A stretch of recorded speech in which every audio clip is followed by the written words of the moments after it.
Keynes. Welcome, sir. It's a pleasure. The pleasure's all mine. Tell them I've arrived. And then tell them I've arrived. Hayek contre Keynes. C'est le débat qui a modelé la pensée économique de tout un siècle.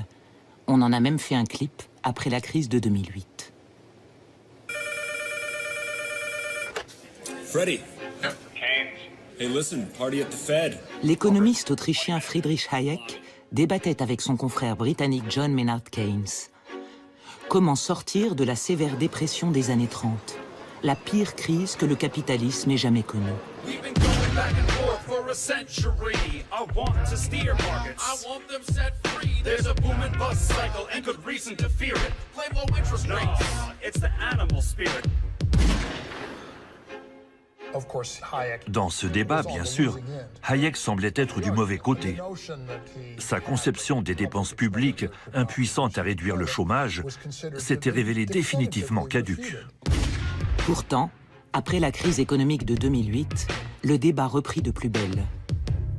We are on the road to serfdom. Friedrich Hayek wrote this book 50 years ago, but what he predicted is coming true. Aux États-Unis, face à la dette du pays, la révolte antigouvernementale du Tea Party s'inspire en partie des idées libertariennes de Hayek. Alors qu'en Europe, ces idées sont combattues par les manifestants anti-austérité en révolte contre la loi du marché.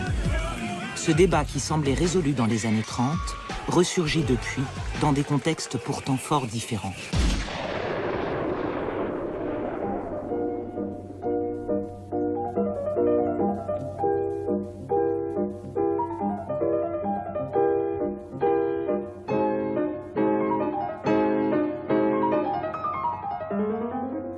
Come to Freiburg in West Germany, where I'm going to be talking to Professor Friedrich von Hayek. Professor Hayek, I'm sure you'll be well aware that to many people in Britain, and particularly on the left, you are a kind of bogeyman. You are believed to want to throw people out of work, send children down the coal mines again, grind the faces of the poor in general. I don't suppose you share that view of yourself. Well, naturally I don't share it, but I must say I understand it. If you tell somebody that his past has led him to the morass, to withdraw may be even more painful than to go on where you are.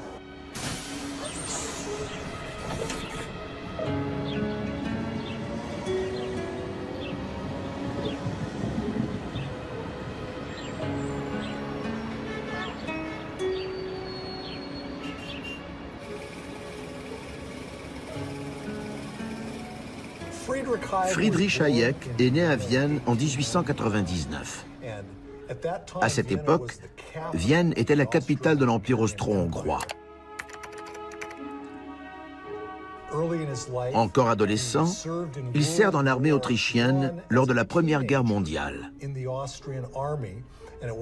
C'est au cours de ce passage dans l'armée qu'il est pour la première fois confronté à la réalité économique et au nationalisme de l'ancien empire austro-hongrois.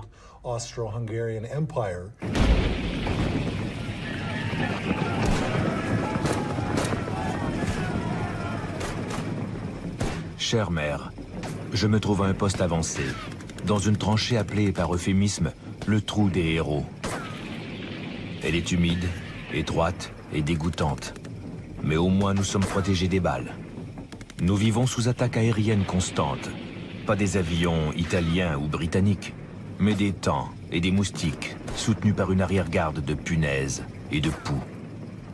Friedrich Hayek, une lettre du front. Jeune idéaliste, témoin de tant de chaos, témoin de la guerre et de la désintégration politique du vieil empire austro-hongrois, Hayek s'intéresse aux questions d'organisation sociale.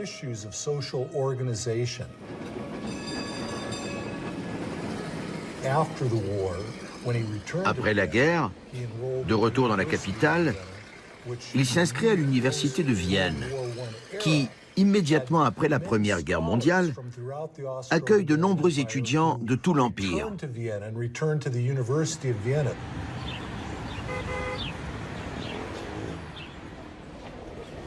L'université de Vienne est le berceau de l'école autrichienne d'économie qui depuis le XIXe siècle présentait une alternative aux théories dominantes de l'époque. La différence avec l'économie classique était qu'il traitait non pas de grandes entités sociales, de classes, mais qu'il s'intéressait aux individus, aux décisions des acteurs individuels du marché.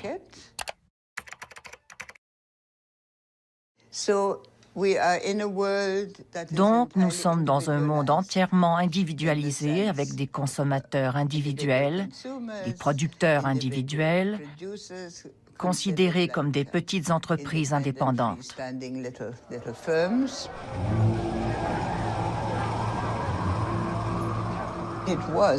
Et c'était un individualisme extrême. Je pense que c'est une affaire de classe. C'était la peur panique du bolchevisme. La révolution russe avait eu un impact énorme en Europe. Elle terrifiait littéralement les classes possédantes à travers tout le continent. Et même les mots utilisés, la dictature du prolétariat, il y avait de quoi avoir peur.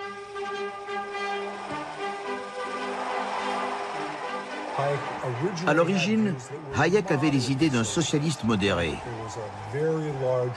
Il pensait que le gouvernement avait un grand rôle à jouer dans la société en dirigeant les activités économiques. Cependant, après avoir reçu son diplôme de l'université de Vienne, il a commencé à suivre les cours de Ludwig von Mises, un grand économiste autrichien qui a vraiment persuadé Hayek que le problème avec le socialisme n'était pas qu'il n'était pas souhaitable s'il se révélait applicable, mais plutôt qu'en pratique, le socialisme n'était pas réalisable.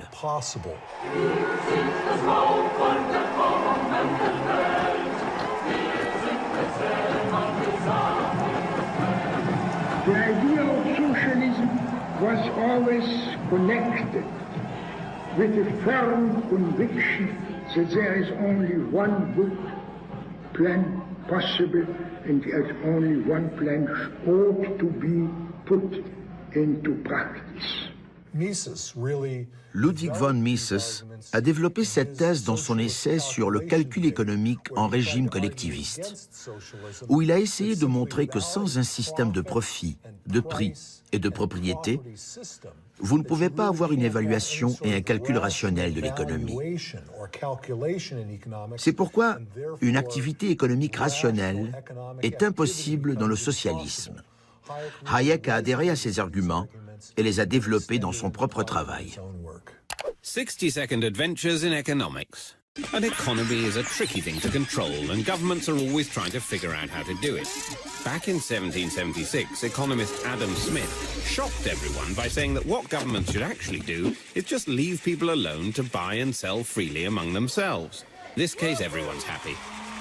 Later free marketeers, like Austrian economist Friedrich Hayek, argued that this hands-off approach actually works better than any kind of central plan. L'idée essentielle de Mises et Hayek est que les prix sont nécessaires pour orienter la production. Il n'existe pas de substitut au système des prix, parce que ce sont les prix qui donnent la valeur relative de tous les biens de la société.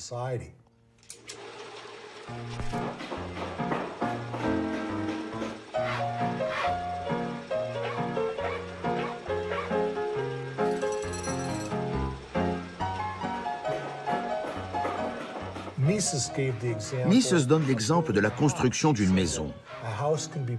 Il dit qu'une maison peut être construite en bois, en béton, en acier. Vous pouvez aussi utiliser la brique ou le verre. Combien de chacun de ces matériaux doit entrer dans la construction d'un bâtiment? Sans une norme rationnelle qui fixe les prix, il est très difficile de déterminer la manière la plus économique de construire une maison. Order of international cooperation has been built on such a signaling system. And these signals, you mean, are the prices in a free market? Entirely the prices in the free market, which alone have made the present level of wealth possible. Isn't it a philosophy based essentially on selfishness? What about altruism? Where does that come in? It doesn't come in. See, both altruism and solidarity are very strong instincts which guided man in the small group where he was serving known other persons, when his efforts were directed to the needs of familiar people.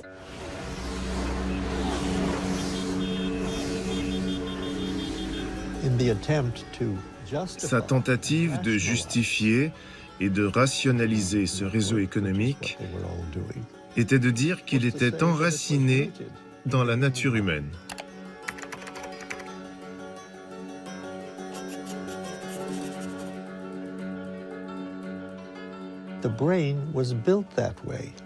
Le cerveau est ainsi fait et c'est rationnel. Tout autre type de système économique serait ou ingérable ou simplement irrationnel, sans ces garde-fous que sont les prix.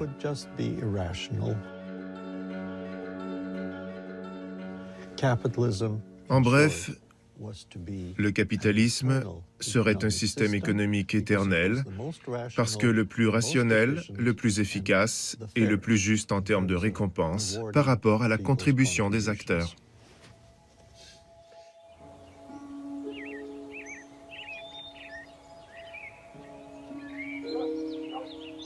Si les idées de Hayek ont été forgées dans le chaos de la Première Guerre mondiale, John Maynard Keynes a mûri intellectuellement dans cette maison de Charleston, en Angleterre. C'est là que le jeune homme s'est émancipé de l'éducation rigide reçue au prestigieux pensionnat pour garçons d'Eton.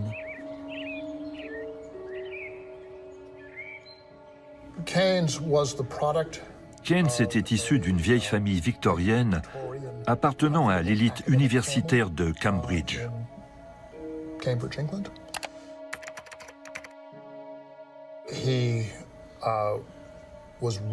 Il a été élevé et éduqué dans un milieu de philosophes et de mathématiciens.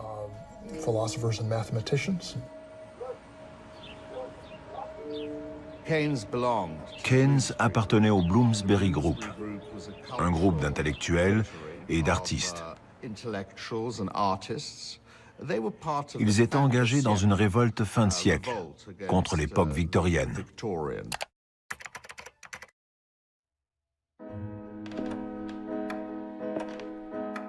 On trouvait cette révolte dans l'art, dans la littérature et dans la philosophie. Et il disait en substance, une nouvelle ère commence et nous en faisons partie.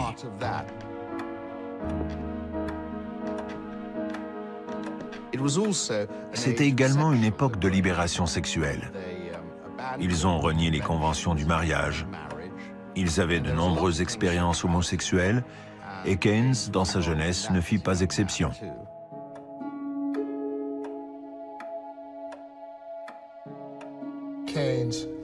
Keynes s'est plongé dans l'économie politique, principalement lors de la Première Guerre mondiale. À la fin de la guerre, il fut nommé conseiller du Premier ministre, Lloyd George, à la conférence de paix de Paris qui a conduit au traité de Versailles. Greatest headlines of the century. The Versailles Palace was the scene of much feverish activity on the part of Allied statesmen. Woodrow Wilson from the U.S., George Clemenceau of France, Lloyd George of England, and Premier Orlando of Italy represented the four major powers at the conference. Months of argument had achieved a final treaty that was offered without discussion to the German delegation headed by Count Brockdorff-Rantzau. Une expérience profondément décevante et amère qui l'a conduit à écrire ce livre remarquable, Les conséquences économiques de la paix, en 1919. C'est probablement le premier livre d'économie à être devenu un best-seller mondial. Il y dénonçait le traité et prédisait que s'il n'était pas révisé, la sanction serait cruelle. Once again, the world was at peace, a peace that was destined to last for but 20 years before the same defeated country of Germany would again plunge the earth into a second Great War. Il disait que les dettes que les Alliés imposaient à l'Allemagne ne seraient jamais honorées. Il disait que ce tribut ne pourrait pas être maintenu année après année. Ça allait à l'encontre de la nature humaine et de l'ordre social. Et il avait raison. Je crois qu'il pensait que les mauvaises politiques économiques conduisent à de mauvaises politiques. Et qu'il faut avoir une économie compatible avec le maintien de la cohésion sociale et de la stabilité politique. Et si vos théories économiques vous conduisaient à ignorer ces deux choses, alors vous alliez au-devant de terribles ennuis politiques et sociaux.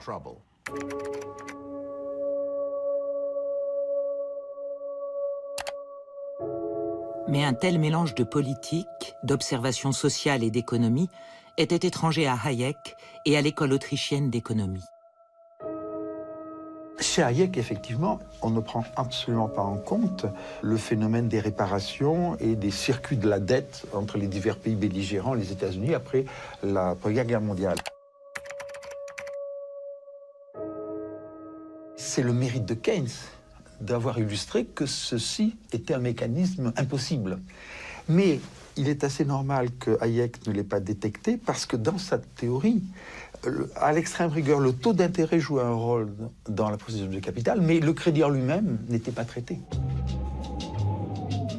En reconsidérant le traité de Versailles, Hayek aurait peut-être admis que la bulle spéculative qui avait éclaté en 1929 et déclenché la dépression avait pris racine dans l'insistance des États-Unis à être remboursés pour les prêts accordés à leurs alliés pendant la guerre. Les Alliés se sont tournés vers l'Allemagne. Vous devez nous rembourser pour que nous puissions acquitter la dette que nous avons contractée auprès des États-Unis pour vous vaincre. Et en vertu du traité de Versailles, la dette allemande était infinie, sans limite. Le remboursement des prêts s'est mis en place, mais il exigeait de maintenir les taux d'intérêt artificiellement bas pour que les pays puissent payer leurs dettes. Les investisseurs à la recherche de rendements plus élevés se sont alors tournés en masse vers le marché boursier. Soaring out into the wild blue yonder, stocks hit what looks like a permanently high plateau. But conditions are fundamentally sound, aren't they? On s'aperçoit que la différence entre Keynes et Hayek, c'est que Keynes s'intéressait beaucoup au marché boursier, observait l'économie. Il observait l'économie et voulait la théoriser. Hayek voulait une théorie normative de l'économie. Et donc, les phénomènes qui ne rentraient pas dans la théorie, il ne les observait pas.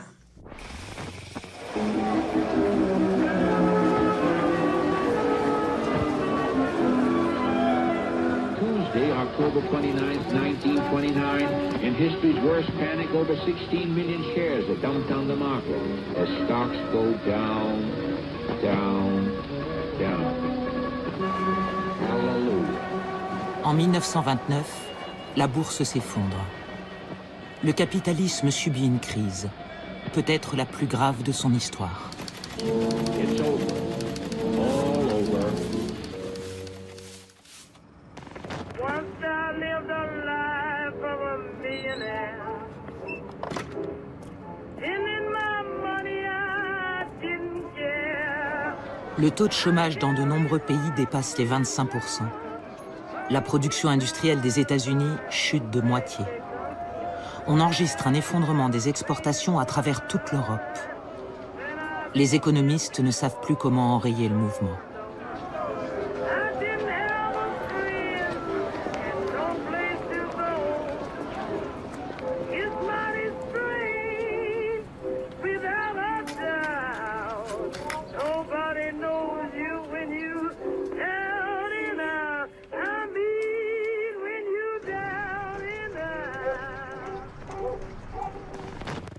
En 1931, Hayek a été invité par Lionel Robbins à donner une série de conférences à l'École d'économie de Londres.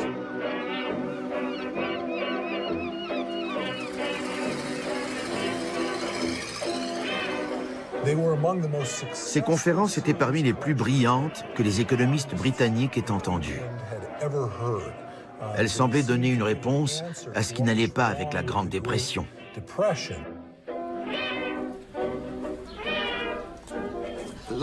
Lionel Robbins, professeur d'économie à la LSE, voulait stimuler cette école pour rivaliser avec Cambridge.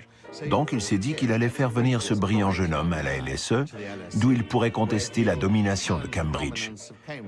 Car Cambridge, à l'époque, était la référence académique en économie en Grande-Bretagne.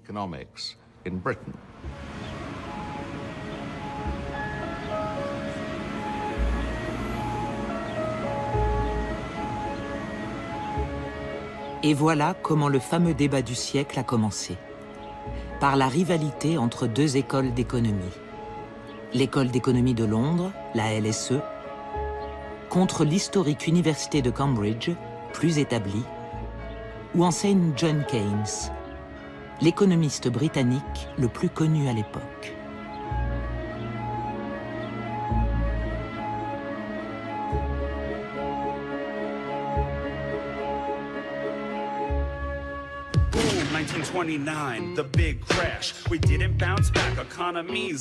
Keynes, qui avait prédit la crise plus de 10 ans avant, devait avoir la solution.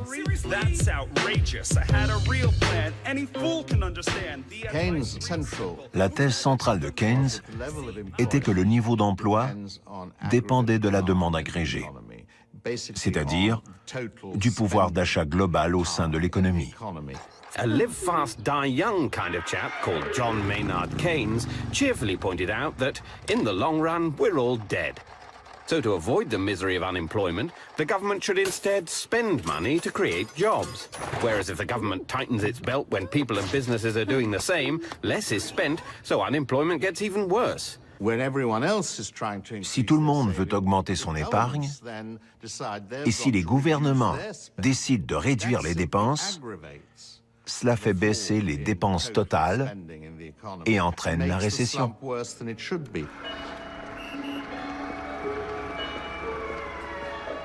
Pour Hayek, il y a eu trop de production de capital, parce que les taux d'intérêt ont été maintenus artificiellement bas par le Bureau de la Réserve fédérale.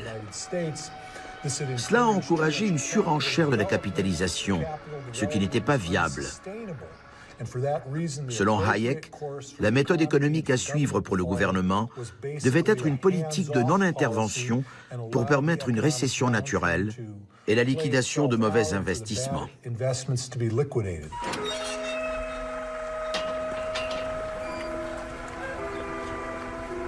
Pendant que Hayek est à Londres, ses idées sont mises en pratique en Allemagne.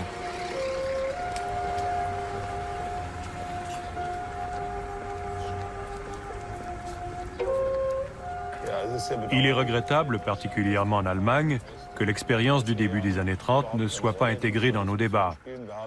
Le chancelier a essayé de réduire au maximum le déficit budgétaire dans une situation d'extrême récession, de dépression. Et Brüning a réussi, c'est impressionnant. Germany, which is putting all her energies to the gigantic task of setting her house in order by hard work and sound economy, will feel encouraged in a heroic struggle for reconstruction and stability.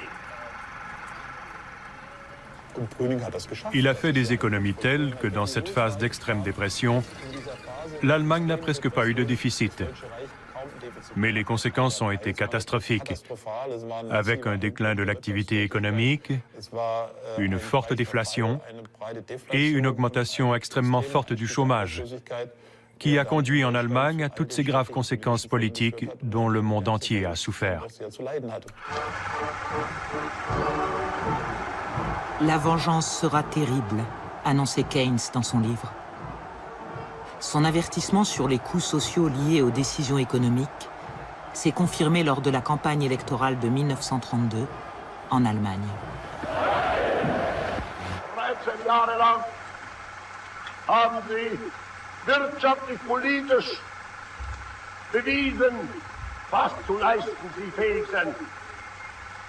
Eine Nation wirtschaftlich zerstört, den Bauernstand ruiniert, den Mittelstand verelendet, die Finanzen in reichen Ländern, in den Kommunen zerrüttet, alles bankrott und 7 Millionen Arbeitslose Sie können sich finden, wie Sie sich finden wollen.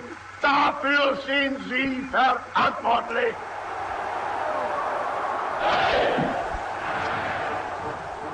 Aujourd'hui, même ses partisans reconnaissent que certaines idées de Hayek n'ont pas passé l'épreuve de la réalité historique. J'ai eu un entretien avec Milton Friedman et il m'a dit « Je ne comprendrai jamais pourquoi tous ces gens à la London School of Economics ont été tellement impressionnés par Hayek. Rétrospectivement, c'est un mystère. »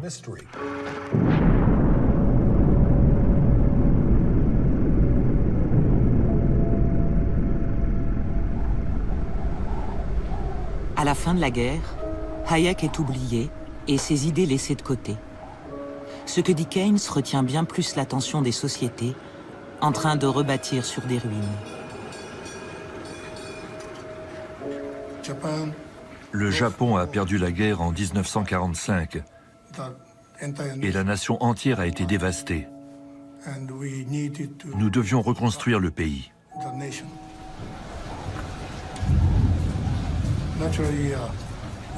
Et naturellement, dans ce nouveau contexte, les entreprises privées se devaient d'aider la nation japonaise.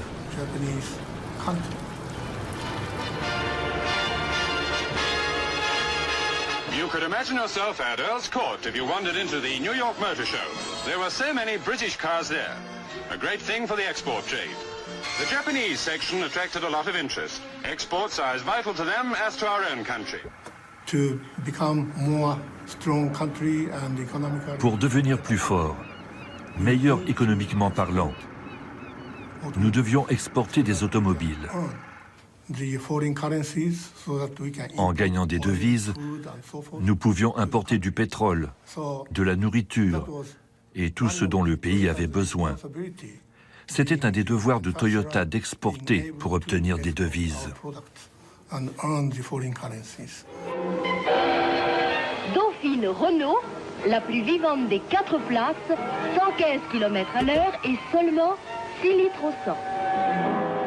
En France, Renault, nationalisé, embauche dans le cadre de la reconstruction nationale. C'est le signe que l'État n'est pas forcément l'ennemi du marché et que le capitalisme peut se soucier du social, contrairement à ce qu'affirme Hayek. Entre 1950 et 1980, on a en Europe et au Japon une croissance exceptionnellement rapide de l'ordre de 4-5% par an pendant 30 années consécutives. Ça fait maintenant depuis 30 ans, de 1980 à 2010, où on a une croissance dans les pays riches qui ne dépasse pas 1%, 1,5% par an en moyenne. On reste dans cette nostalgie des 30 glorieuses pour un monde où on pensait avoir domestiqué le capitalisme, domestiqué les inégalités. C'était en partie une réalité, mais ça venait aussi du fait que les crises entraînées par les guerres mondiales et par la dépression des années 30 avaient conduit à une remise en cause complète du laisser-faire économique. As the people of Britain began digging out from among their ruins, they fixed all their energies upon one goal, a post-war society stabler and more equitable than any Britain had ever known. La puissance publique, à partir de 1945, non seulement a créé des systèmes de sécurité sociale, de protection sociale, mais aussi à mettre en place un système de régulation des marchés financiers, d'entreprises publiques dans de nombreux secteurs, qui de fait ont permis, au moins pendant cette période, de domestiquer le capitalisme, de réduire les inégalités. C'était en partie une illusion liée à ce phénomène de rattrapage, de croissance élevée, mais pas seulement. Ça venait aussi du fait qu'il y avait un compromis politique passé avec le capitalisme qui était différent. Keynes meurt en 1946 dans une société qui semblait partager son point de vue. Qu'en est-il de celui de Hayek ? En 1944, il avait publié ce livre, en guise d'avertissement contre ce qu'il voyait prendre forme autour de lui. Hayek a vraiment écrit La route de la servitude comme une alarme. un avertissement. Si cette organisation de l'économie devait perdurer après la Seconde Guerre mondiale, cela conduirait à une dictature.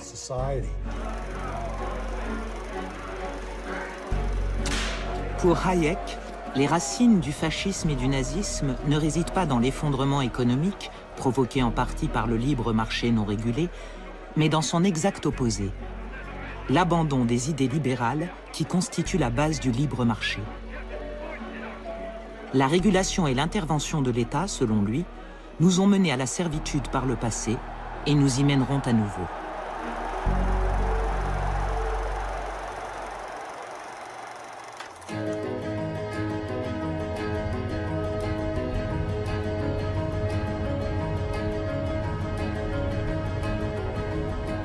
Voyant leurs idées marginalisées après-guerre, Hayek et ses disciples trouvent un refuge intellectuel dans les Alpes suisses.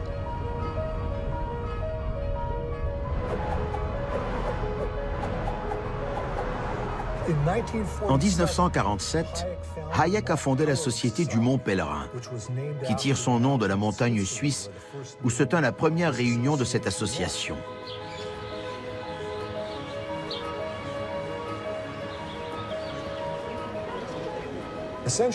En fait, c'était un groupe international d'économistes, d'universitaires, de philosophes, de journalistes, qui se retrouvaient en Suisse pour des colloques de 8 ou 10 jours.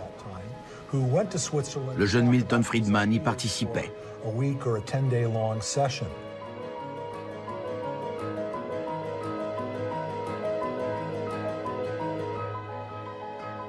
Tous les opposants à Keynes ont créé le Mont Pèlerin, un laboratoire de réflexion, un think tank, dans lequel ils ont essayé de dire « nous luttons contre Keynes ». Ils n'ont pas cessé de développer des arguments, d'abord à Chicago, puis au Mont Pèlerin, en disant « il faut restaurer la logique du libre marché ». Et le personnage central, c'est Milton Friedman. It was a major factor in maintaining a steady stream of influence on ideas. It enabled people who were isolated in their own countries once a year to at least to get together with people who felt the same way they did, to be in a situation in which they could discuss issues without worrying that somebody was trying to stick a knife in their back. Hayek est un économiste ésotérique, un économiste pour économistes. Son influence pratique est très faible, alors que celle de Milton Friedman a été tout à fait importante sur cette restauration du monétarisme, restauration du rôle minimal de l'État.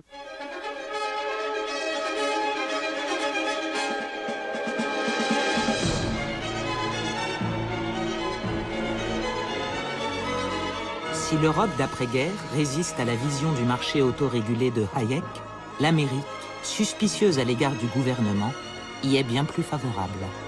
Le combat de Hayek contre l'héritage de Keynes est repris par ce jeune professeur, Milton Friedman. For the immigrants who were welcomed by this statue, America was truly a land of opportunity. Once they arrived, they found, as my parents did, not an easy life, but a very hard life. But for many, there were friends and relatives to help them get started, to help them make a home, get a job, settle down in the new country. Milton Friedman est né en 1912 à New York. Il était fils d'immigrants juifs venus de Hongrie aux États-Unis. Et il a grandi dans une certaine pauvreté. Pas nécessairement au plus bas de l'échelle, mais pas non plus dans un milieu aisé. There were many rewards for hard work, enterprise, and ability. Life was hard, but opportunity was real.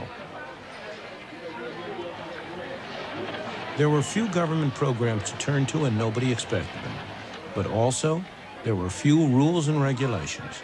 There were no licenses, no permits, no red tape to restrict them. They found, in fact, a free market, and most of them thrived on it. Il disait que le problème était le gouvernement. Par essence, le gouvernement gaspille. Le gouvernement est inefficace. C'est pourquoi nous devons permettre au marché de jouer un plus grand rôle dans la société, et en particulier de jouer un plus grand rôle dans l'économie.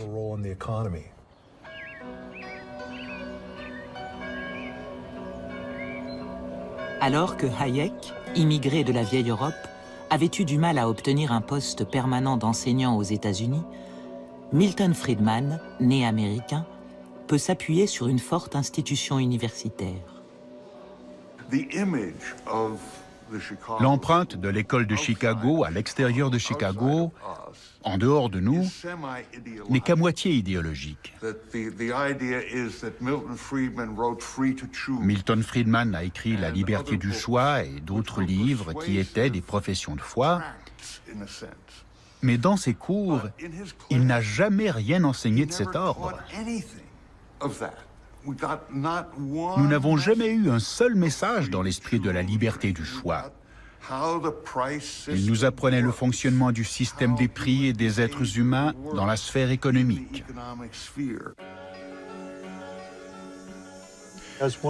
J'ai été l'un des premiers étudiants de Milton Friedman. J'ai découvert plus tard que parmi les étudiants de Milton Friedman, il y avait deux groupes. Un des groupes est devenu celui de ses disciples pour la vie. Ceux de l'autre groupe ont été définitivement vaccinés et ont rejeté ces idées. Bien sûr, j'étais dans le deuxième groupe.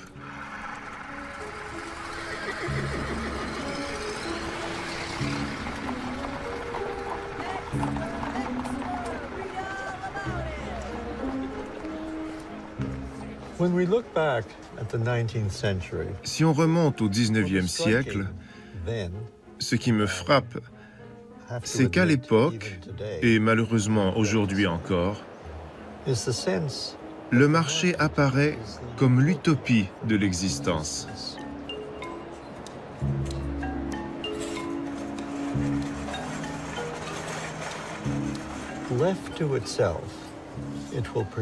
Livré à lui-même, il est supposé générer bienfaisance et abondance, aboutir à un parfait résultat,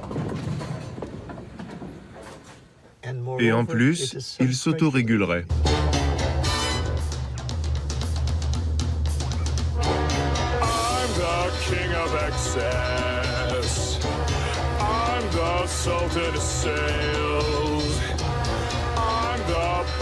Of bargains, my credit cards, they never fail. I got a 700 something on my beacon score, which means I don't own a thing and I can buy even more.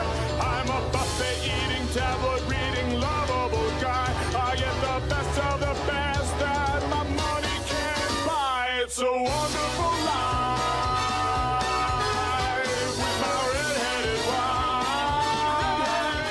L'idée de liberté, elle est grande pour ceux qui ont une grande réserve de richesse ou de crédit. Elle est nulle pour le salarié, le prolétaire ou le pauvre paysan africain. Et on joue sur l'idée de contrats entre égaux. Mais les contrats entre égaux sont des choses assez rares dans le capitalisme.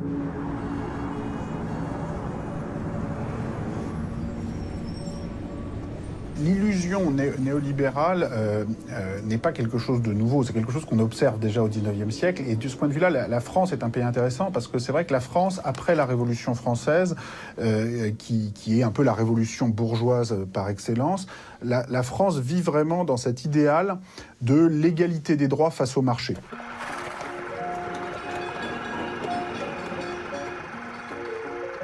Il y a cette illusion que ça suffit pour conduire à l'égalité tout court, c'est-à-dire l'égalité face au marché, avec des systèmes de droits de propriété bien protégés, et des marchés aussi concurrentiels et libres que possible.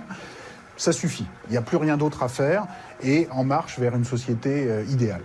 Sauf que, en fait, une des grandes leçons du 19e siècle et de la catastrophe qui commence en 1914, c'est que ça ne marche pas.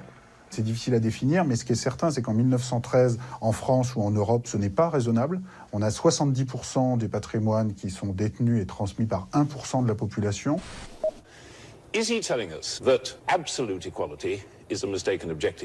Les libertariens, comme Milton Friedman, en tirent une leçon diamétralement opposée.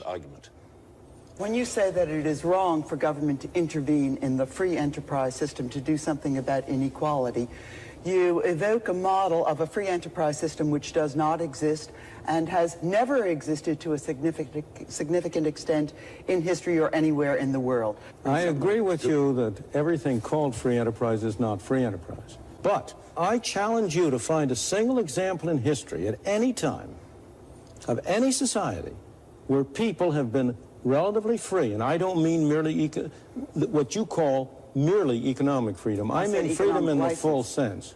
I mean freedom of individuals to pursue their own objectives, their own values, to live their lives. I want you to name me any society in which you've had any large measure of that freedom, where capitalism and free enterprise has not been the predominant mechanism for controlling economic activity. On s'imagine aujourd'hui qu'il suffit d'avoir des marchés plus libres, plus concurrentiels, pour aboutir à une société harmonieuse et à une répartition des richesses, si ce n'est égalitaire, du moins raisonnable dans cette inégalité. Eh bien non, il n'y a rien dans cette logique du marché libre et parfaitement concurrentiel qui garantit ça, pour une raison qu'on peut résumer assez simplement, qui est que structurellement, des marchés très libres, concurrentiels, n'empêchent absolument pas le fait que le rendement du capital puisse être de façon permanente supérieure au taux de croissance, ce qui génère presque inévitablement une concentration très très forte des patrimoines. Cette leçon de la fin du XIXe siècle s'est perdue alors qu'a commencé le déclin économique de la Grande-Bretagne et des États-Unis. Au début des années 70, c'en était fini des 30 glorieuses. Avec la crise, l'ingérence du gouvernement dans l'économie est désormais perçue comme un obstacle à la croissance. Milton Friedman et Friedrich Hayek sont de retour. À partir des années 70-80, on voit notamment au Royaume-Uni et aux États-Unis des mouvements politiques qui veulent remettre en cause cette plus forte intervention de l'État dans l'économie. Je pense en grande partie du fait d'une réaction face à un sentiment justement de rattrapage par les perdants de la guerre. C'est-à-dire, on est très marqué dans les années 70 par le fait que l'Allemagne, le Japon, bientôt la France, voire l'Italie, sont en train de doubler le Royaume-Uni, rattraper les États-Unis. Et des mouvements politiques se mettent à dire ça va pas du tout, c'est l'État-providence nous a ramollis, il faut en revenir à un espèce de capitalisme mythique du 19e siècle, sans État, qui va enfin redynamiser les entrepreneurs anglo-saxons.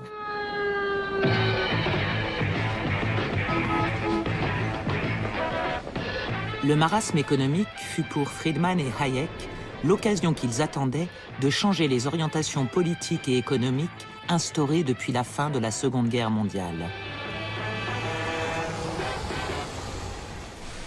Keynes died in 1946. I have always regarded it as a tragedy that he did not live another decade. He was the one man who had the standing, the personality, the force of character to persuade his disciples not to carry too far some ideas which were good for the 1930s, but which did not apply in the post-war situation. La vérité, c'est que ce rattrapage des 30 glorieuses, dans lequel les pays qui avaient le plus souffert des guerres, Allemagne, France, Japon, Europe continentale, allaient rattraper les États-Unis ou le Royaume-Uni, ce serait produit de toute façon. Donc c'était pas... Bon, mais politiquement, ça a été utilisé pour remettre en cause l'État-providence.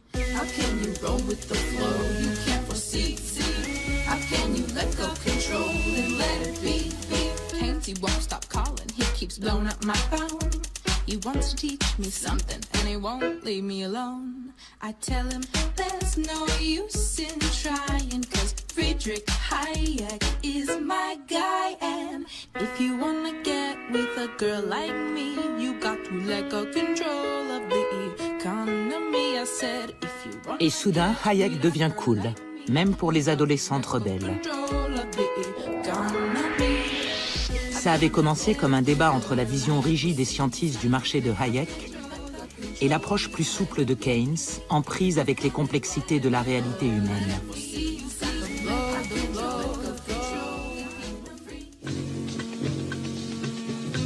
« 40 ans plus tard, les rôles s'inversent. Les disciples de Keynes sont à présent perçus comme les supporters d'un modèle rigide. Milton Friedman et Friedrich Hayek deviennent les champions de la liberté, en prise directe avec la réalité. The failure of the Keynesian system, the inflation, return of unemployment, all that, first confirmed my prediction in the strictly economic sphere. At the same time, my studies of politics provided, I believe, answers for many problems which had begun to bother people very seriously. But there is a good reason why I am being rediscovered, so to speak. Since 1975, we worked under a contract that's seen our job security eroded, our working conditions fall apart, and our money wages held intact while prices of living go up and up, and we are tired of it. Oui, il y a alors de bonnes raisons de redécouvrir les idées de Hayek. Elles arrangent les dirigeants financiers qui voient leurs intérêts commerciaux touchés par l'inflation et les conflits sociaux s'enliser. L'activité économique en baisse fait chuter les profits. Donc il y a eu ce que nous appelons en économie une contre-révolution, inaugurant ce qu'on appelle maintenant l'agenda néolibéral, la déréglementation, la privatisation.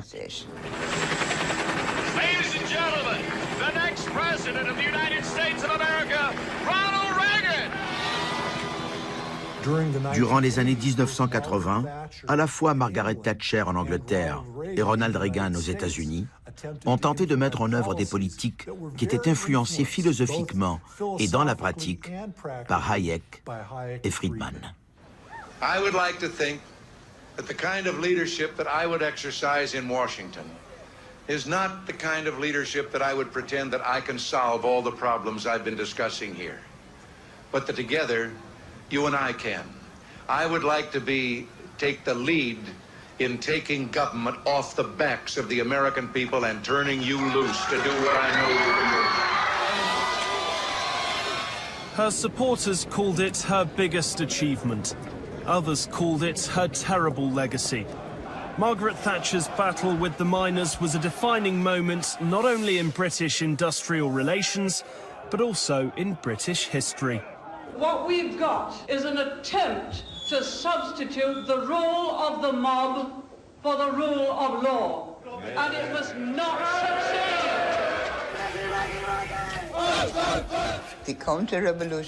La contre-révolution, les politiques dites néolibérales mises en place par Thatcher et Reagan au début des années 1980 ont été conçues pour restaurer la discipline du capital sur le travail. Et c'est ce que cela a engendré. Parce que nous savons maintenant que les revenus et les salaires moyens aux États-Unis, en valeur réelle, n'ont pas augmenté depuis 1980, bien que la productivité ait augmenté.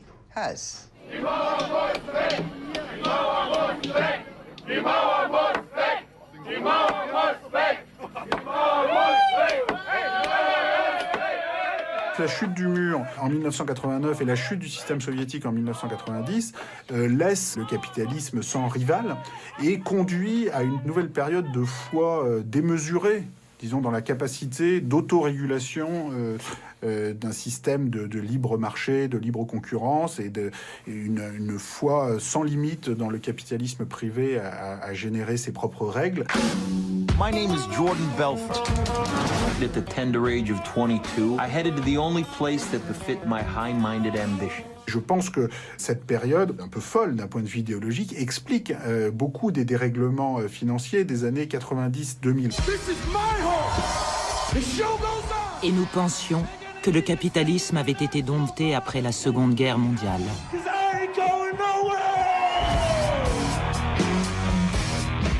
Dans la nostalgie des 30 Glorieuses, il y a aussi la nostalgie d'un monde où on avait passé un nouveau compromis, mais qui était précaire néanmoins. Bonjour, pouvez-vous venir avec moi? Je vais vous présenter une petite merveille, la 4 chevaux Renault.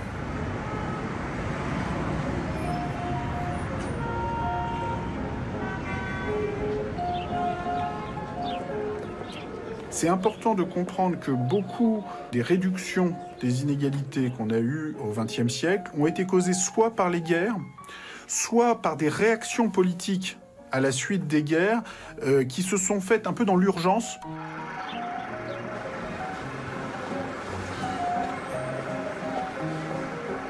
La réduction des inégalités n'est pas la conséquence tranquille du processus démocratique parlementaire.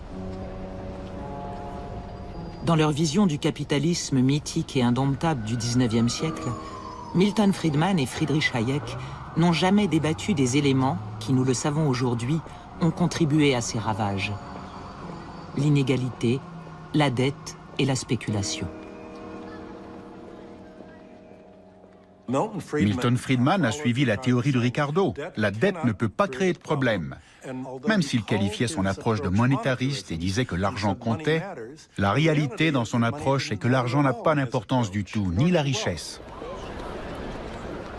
Vous avez cette vision étroite de la doctrine de l'école de Chicago qui a été adoptée par les banquiers.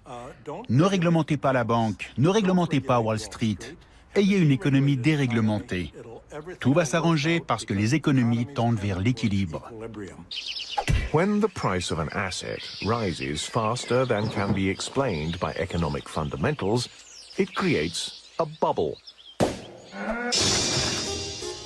Une fois de plus, les bulles financières ont gonflé. Une fois de plus, elles n'étaient pas prévues dans les modèles économiques et les débats. John Maynard Keynes, F.A. Hayek, round 2. Le grand débat du XXe siècle, censé être clos depuis 1979, s'est ranimé après l'éclatement de la bulle financière en 2008. Est-il pour autant toujours d'actualité ?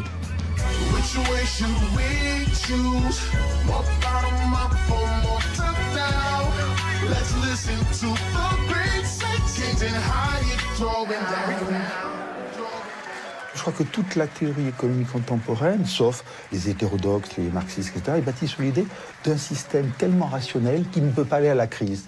On n'a pas de théorie des cours boursiers, parce que dans la théorie des cours boursiers, il ne devrait pas avoir de bulles.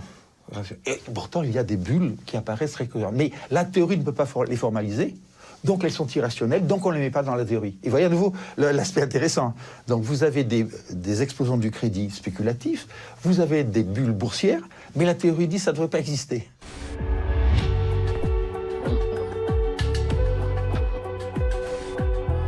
Il semble donc que le grand débat entre Hayek et Keynes, plutôt que d'éclairer la réalité d'aujourd'hui, la rende plus complexe. Il est temps de découvrir un penseur moins connu qui a aussi parlé de dette et d'argent et dont les idées paraissent beaucoup plus pertinentes pour notre XXIe siècle.